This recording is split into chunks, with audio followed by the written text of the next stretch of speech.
Hi, welcome back. I wanted to give a quick update on this Nixon watch I did the unboxing video of a few days back. Now, basically I had a problem. One of the pixels here was defective.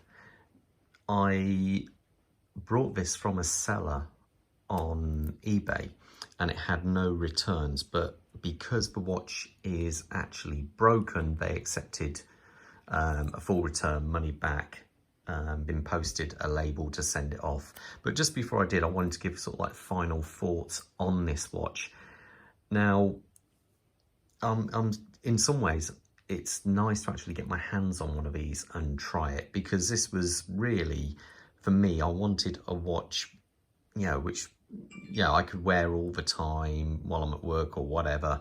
Don't mind if you bash it a little bit, things like that. The obvious choice would be a G-Shock Square.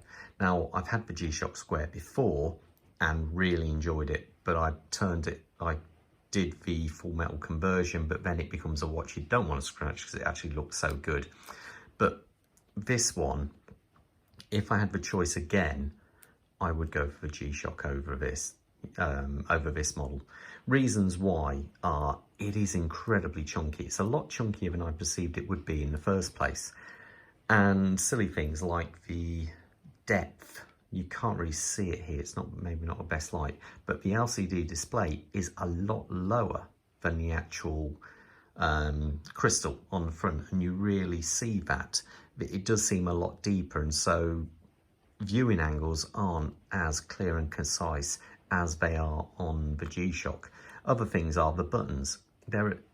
See how much sponginess there is in the button before it actually does anything. So I'm pressing that button and nothing is happening. Press it all the way down, then it does something. Don't get me wrong, it is a very cool watch, but I think I would go with the G-Shock over it. It does have a 5-year battery life, which is really quite admirable. Whereas the G-Shock, if you get the solar, you never ever have to worry about a battery life. One other thing, this strap, it's maybe a little bit stiff.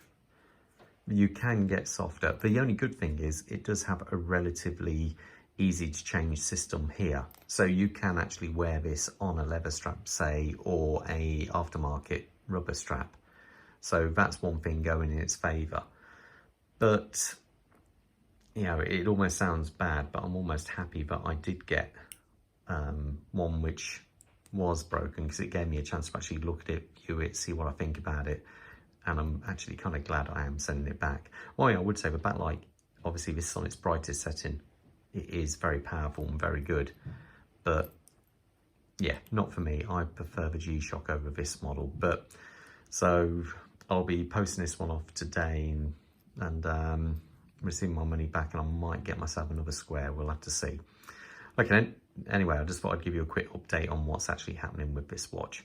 Okay, all the best. I'll see you at the next review. Bye.